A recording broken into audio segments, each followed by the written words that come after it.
Hello everyone, welcome to my channel Ravichandra UPSC CSC. देखिए, आज हम करंट अफेयर सीरीज 2 की बात करेंगे, जहाँ पे फर्स्ट जून से लेकर 15 जून तक के जो भी पार्ट 2 के करंट अफेयर्स हैं उन सब के ऊपर बात करेंगे और उन सब के डिटेल्स में भी बात करेंगे। थोड़ा डिटेल जानना भी इंपॉर्टेंट होता है। एग्जाम्स में वन लाइनर क्वेश्चंस बहुत कम आते हैं कि आपसे वन लाइनर पूछ दिया और आपको आंसर आ जाएगा।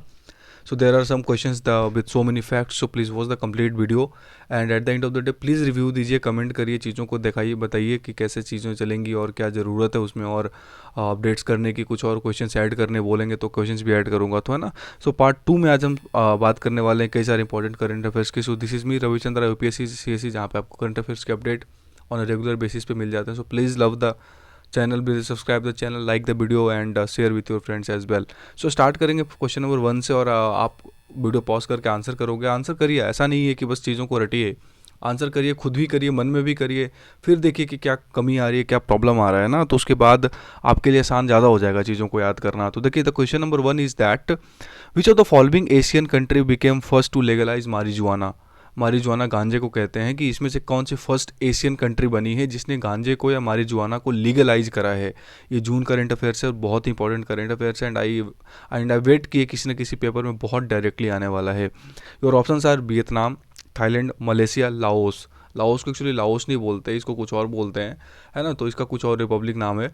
तो वो आप बता दो मेरे को, which of the following Asian country became first to legalise marijuana. ठीक है, तो आपके ऑप्शंस मैंने आपको बता दिए, Vietnam, Malaysia, Thailand and Laos. The right answer is Thailand. अभी न्यूज़ में क्यों है, देखिए, करेंट हिंदू में एक वो क्वेश्चन आई थी कि ये जो आपका क्या नाम है, थाईलैंड है ना, थाईलैंड अभी हाल ही में एक ऐसी कंट्री, एशियन कंट्री बनी पहली बार जिसने मारिजुआना जो गांजा है उसको लीगलाइज करा है। वैसे तो साउथ अमेरिकन कॉन्टिनेंट में कई सारे कंट्रीज हैं जो इस तरीके के एक्टिविटीज़ उन्होंने पहले भी करी, उस तरह का लीगलाइजेशन उन्होंने पहले भी कर रखा है। पर एशियन कंट्री की अगर हम बात करें, चाहे साउथ ईस्ट एशिया की बात करें या साउथ एशिया की बात करें, तो उसमें फर्स्ट कंट्री है जिसने लीगलाइज करा है वो है थाईलैंड, है ना। थाईलैंड बहुत इंपॉर्टेंट कंट्री है और बहुत ही ज़्यादा ऑलवेज न्यूज़ में रहता है कंट्री। ठीक है, सो आगे बात करेंगे। तो question number 2 is that which of the following national park is not located in Assam.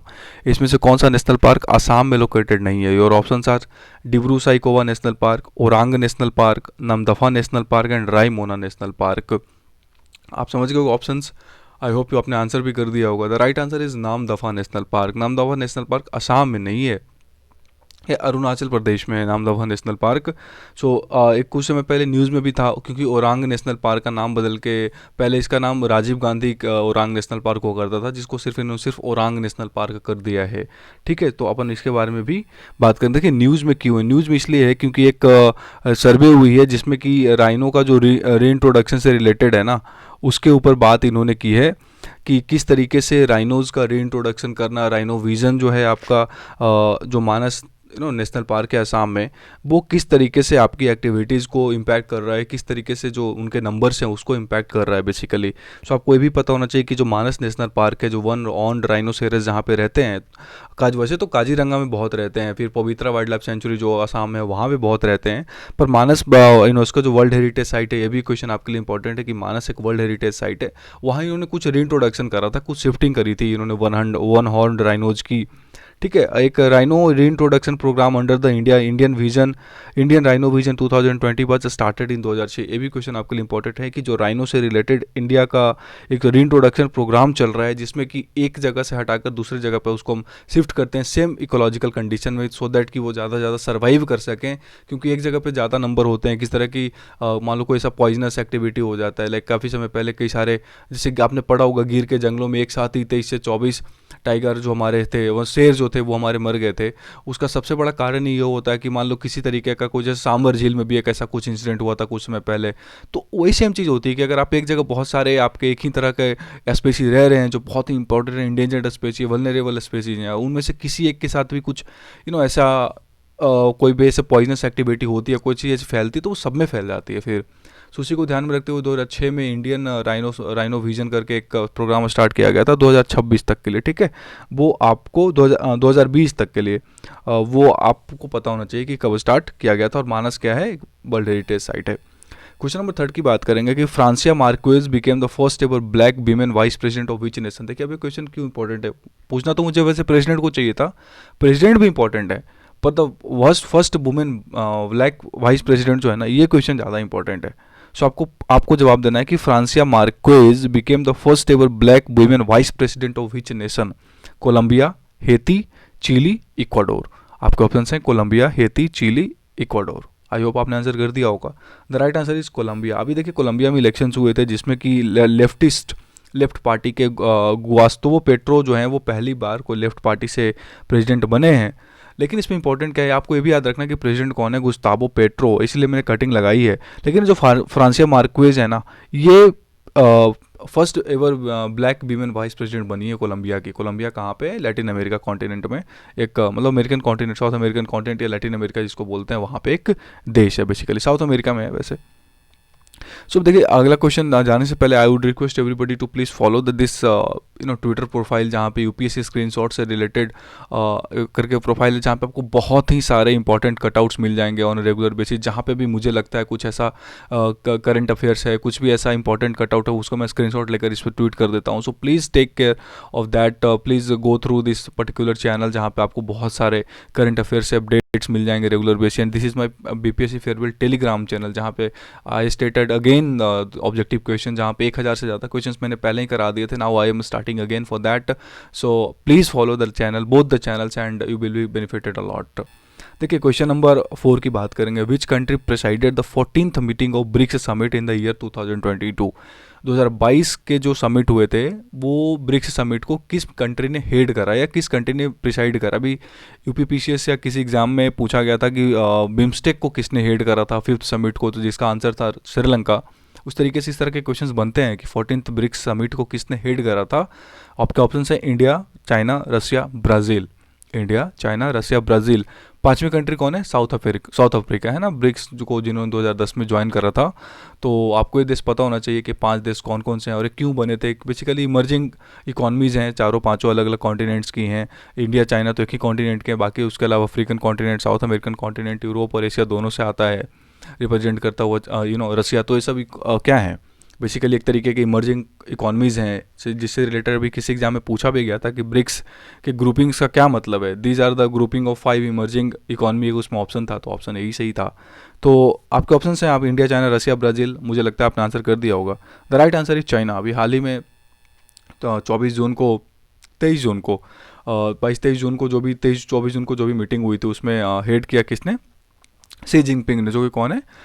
China के प्रेसिडेंट हैं। और इसको वर्चुअली एड्रेस करा साउथ अफ्रीका के प्रेसिडेंट, ब्राज़ील के प्रेसिडेंट, इंडिया के प्राइम मिनिस्टर ने, and Russian president Vladimir Putin ने। तो बहुत दिनों के बाद व्लादिमीर पुतिन किस तरीके के वर्ल्ड स्टेज पे आए थे with any kind of a specific what I would से किसी समिट के थ्रू, है ना। सो आपको ये पता होना चाहिए ब्रिक्स की 14th मीटिंग कहाँ हुई थी?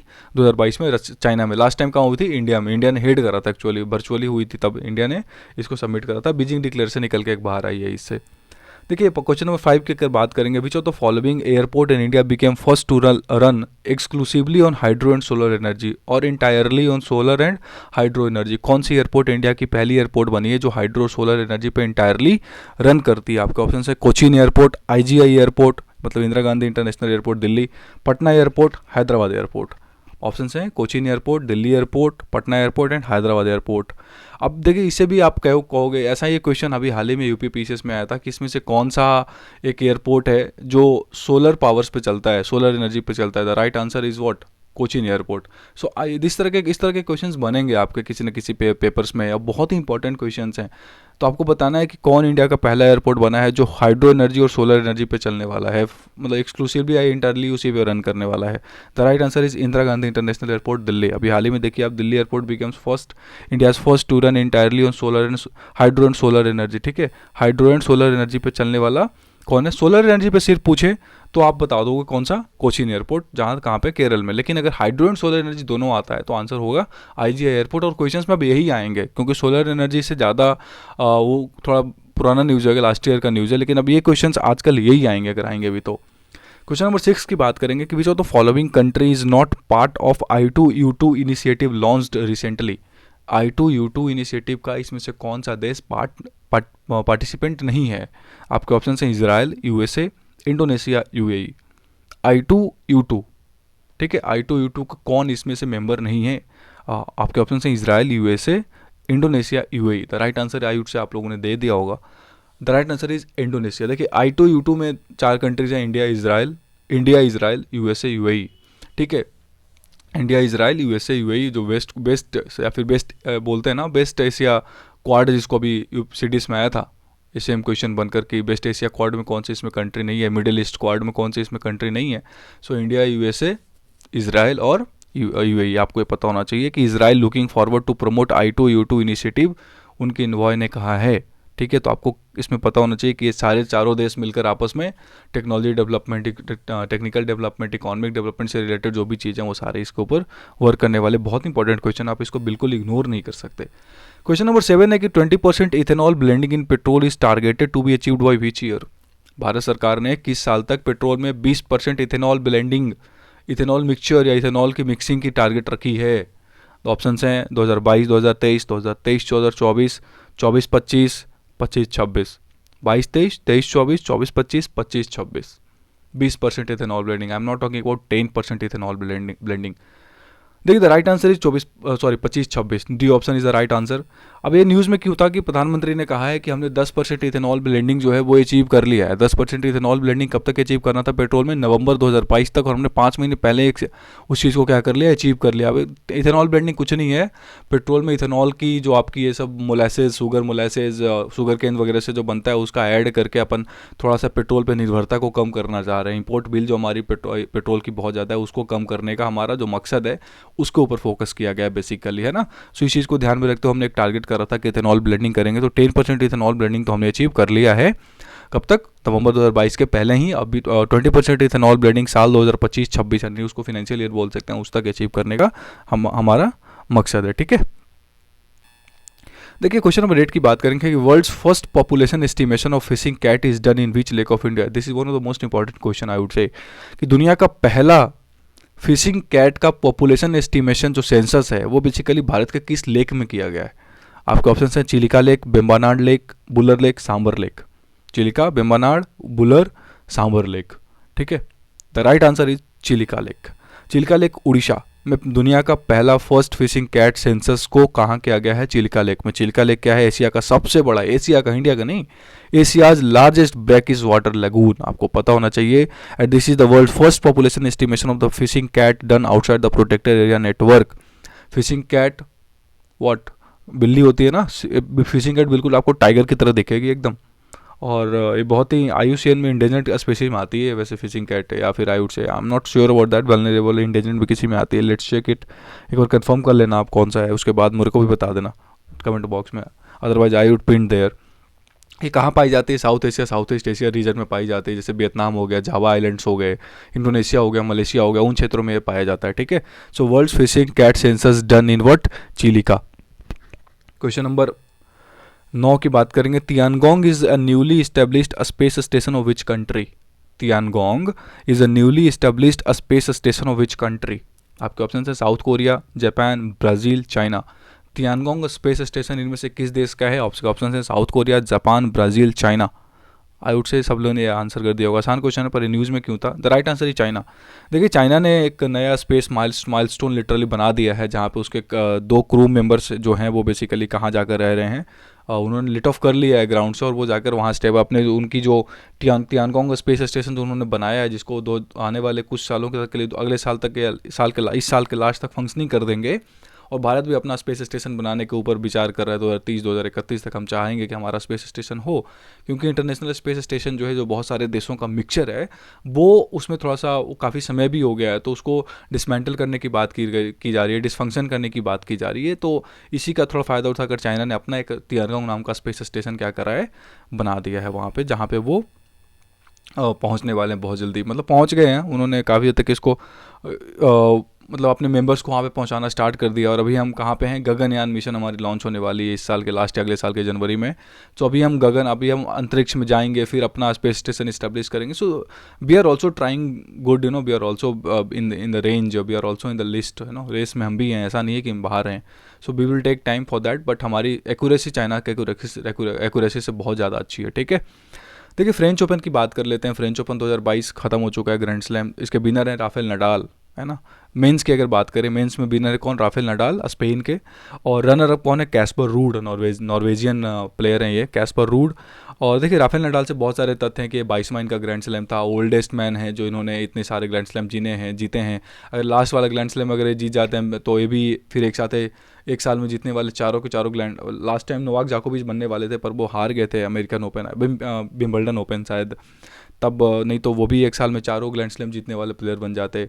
अगर वीमेन की बात करें तो वीमेन में ईगा स्वाइतेक जो हैं वो विनर हैं, ये पोलैंड के हैं। और रनर अप अगर हम बात करें, कोको गॉफ अमेरिका के जो प्लेयर हैं, ये रनर अप बनी हैं। सो फ्रेंच ओपन से रिलेटेड जो भी क्वेश्चन है वो मैंने आपको बता दिया। So thank for watching, please like the video, comment, share and subscribe with your friends, and if possible please subscribe as much as possible and try to put your so much interest here. So this was all about the video of fishing cat का जो भी एक status है वो मैं आपको pin कर दूंगा नीचे, ठीक है। एंड इंपॉर्टेंट मेरे ट्विटर प्रोफाइल्स जो भी हैं, जो भी आपके लिए इंपॉर्टेंट है, वो सब मैंने डिस्क्रिप्शन में दे देता हूँ। वो सारी कुछ कमेंट बॉक्स में भी पिन कर देता हूँ मैं। So please follow the UPSC screenshots profile, BPSC farewell को ज्वाइन करिए और चीज़ों को बनाइए, ट्राई करिए, and be studying, be healthy, and thank you for watching. Thank you.